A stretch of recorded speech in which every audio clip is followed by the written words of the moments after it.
Here you go, guys. Here we go again. I'm sorry. This is hopefully the last one that caught it. All right. So we're gonna start with two chicken breasts, very large chicken breasts. And this is a recipe. I've been researching this for a while, so I'm trying to find the right recipe for Popeyes chicken. So we're gonna try this out. And here's the seasonings that we're gonna rub the chicken with. That is 2 teaspoons of smoked paprika, and my paprika is hot. I'm going to show you that in a minute. I get it on Amazon. It says it's hot, but it's not really. It's just a really good flavor. And there you go. I always put a link down below if you want to go check it out. That's where I get it. Pack of 2. So we're going to mix that up, and I'm going to type it down below, okay? This is some salt, 2 teaspoons of salt, and then a teaspoon of black pepper. Okay, so mix that up, and we're gonna rub that chicken down for a little bit.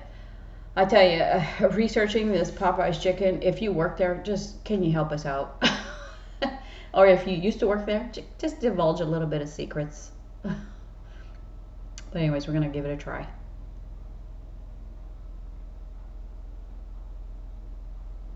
I don't know if you can hear my chimes out there. I hate this voiceover stuff. But this would be enough for like 4 pieces of chicken, but look at the size of those. So okay, so I'm gonna rub that and I'll be back.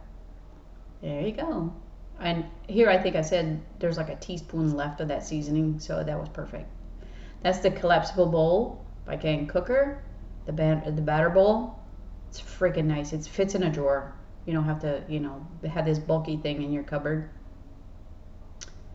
Again, it's on Amazon. They do sell an extra large one if you're having a fish fry. Okay, so let's do the batter. This is 2 cups of all-purpose flour, sifted, of course.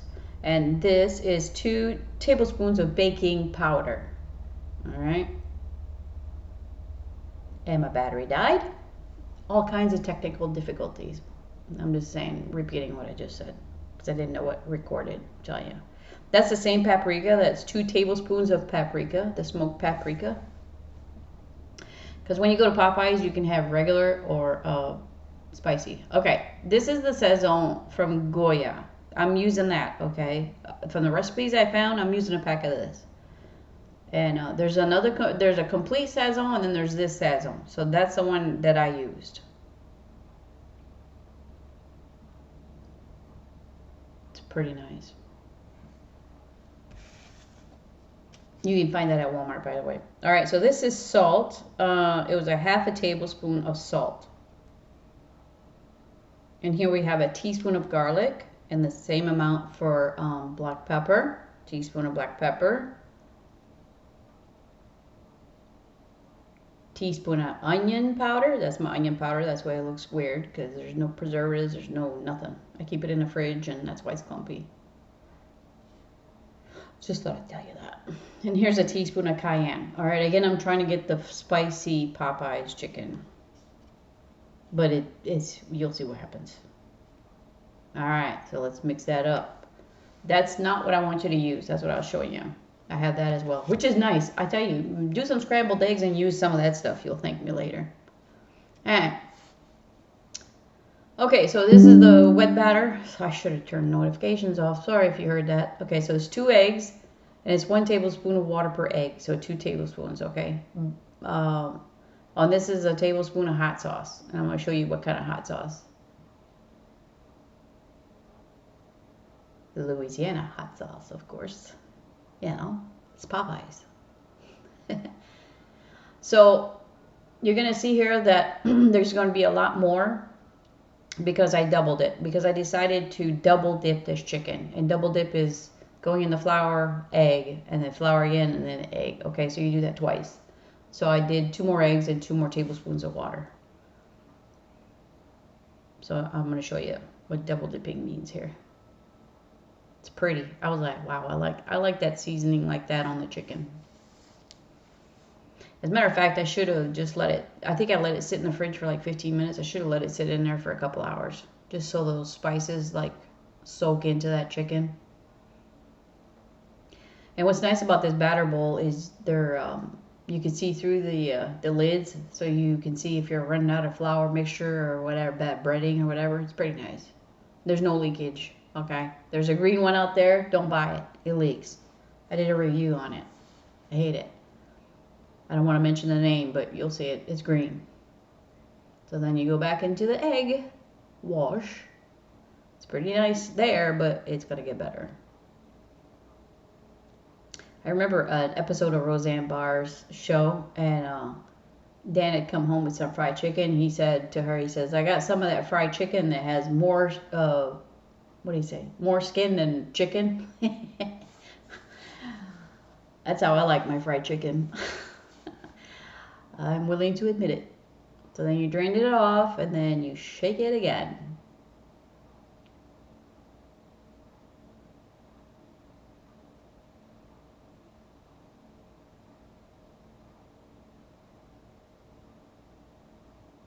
All right, pretty nice. And at this point, I said that you could put it in the fridge for a couple hours as well. It's not gonna hurt. It's actually good. There you go. It's pretty nice. It's a lot better than the first dipping, huh? All right, Booger, go wash your hands. That's enough talking with your hands. Here we go. Here I tell everybody this is the Rapid Crisp Air Fryer by DeLonghi. It's a 5-quart. They do have a 4-quart, which I also have. I have that one that we use almost every day. We use it as a cooking or air fryer, not air frying, but microwave, reheating, all that stuff. It's awesome. So I typed it all down below with the settings that I'm going to use, what a temperature means, and if you want to know all that. So, of course, you can use olive oil or whatever oil you use, but I did a Mennonite fried chicken recipe that was the bomb. The best fried chicken that I've ever done, homemade fried chicken, and it uses butter. So I decided to use butter in this, okay? You can see here is a half a stick of unsalted butter, but I did add a couple more tablespoons in the middle of that because I wanted to make sure because they're big pieces of chicken. So do that according to your size of chicken.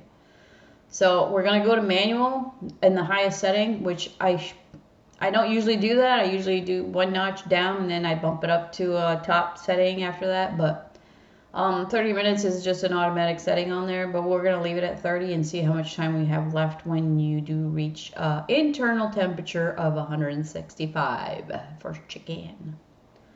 So, I'm just babbling about get yourself a meat thermometer. Don't be like guessing it because you don't want to mess with chicken meat, So I turned the power off. That's exciting. There is a chicken option. I don't do that for fried chicken. I go to manual. When I'm doing fried chicken, I'll go straight to manual. Okay? So let's check it. Oh, we melted the butter. That's what we did for 3 minutes. You can see. Melted the butter first. Didn't take long. That's still half a stick of the butter. I didn't have more butter like towards the middle of that. But that was good just for that. So coat the top side first. Flip it over. Alright, so it resumes. You don't have to touch nothing. So we got 5 minutes left. So 25 minutes, I'm checking the temperature, and it was 166, 167. So perfect. Just let it sit in there. Let it cool in the pan, okay? You can close the lid or not, it doesn't matter. It's going to continue cooking a little bit, which is okay. Even if you go over 165, trust me, that chicken's going to be beautiful, okay? So don't freak out. If it's like 200, even 200, be like, that chicken's going to be so juicy and delicious. I promise you. There it is. Does it look like Popeye's chicken? A little bit. I mean, it does. The darker thing there, you see there, that's why. The highest setting will do that. So I should have lowered it a little bit and then bump it up to the highest. But it's okay. I like my fried chicken to look pretty as well. But it had a nice batter. So, of course, I'm going to get that flappy skin part over there because, Roseanne and I have that in common. And that was so crunchy, you guys. So crunchy. So, I'm not... Right now here, I'm thinking, does it taste like Popeye's chicken? I don't know. Let me taste the chicken part. Beautiful, huh? See that? And I say, 1 moment, please. All right, so to be honest, it did not taste like Popeye's chicken that much, okay? Now, it could be my fault because I used butter, That could be my fault. There was something that it was a 5 out of 5. The taste was delicious. Okay, it was crunchy, it was flavorful, and I was like, tastes a little bit like Popeyes, but not. It's not like Popeyes, but it's good. It's really good. So I'm asking people if you try this method, deep fry it or just olive oil or whatever oil you use, not butter. Please let me know how it turned out in the comments or email me or whatever. I mean, I'm on Facebook as well, so. But it is actually a nice recipe, a nice batter, nice flavor. The Sazon, I could taste the Sazon, which I don't know if that's what made it a little bit sticking out a little bit differently, but it was really good.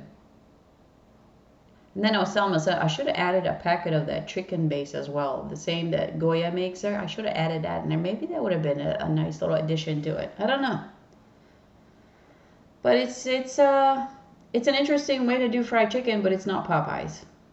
And I was like, those crunchy bits, that crunchy stuff was really good. Turned out really crunchy in the air fryer. I mean, that's a difficult thing sometimes. Anyways, still talking with my hands. But if you try different ways, let me know. I appreciate it. I think it must be. I don't know why this is so. I was talking a whole. I talk a lot. Okay. I don't think I do, but I try to give out tips that people always ask me in comments, so I try to fit it all in there. All right. So for you regulars, I've heard this speech before. Thank you for watching, and I'd like the thumbs up. They really help the algorithm a little bit there, so I appreciate it. I don't know what's going on there. Hopefully this is the last one I have to voice over, and I'm sorry you have to listen to my voice. Maybe you fell asleep. Night. Love you. Thanks for coming by. All right, guys. That's it. Boy. All right. I don't know what I'm saying there. God. This is torturous. All right. There you go. And clap my hands. Clap your hands. Let's go, Booger. Clap your hands. You can do it. All right, guys. Thank you. Bye-bye.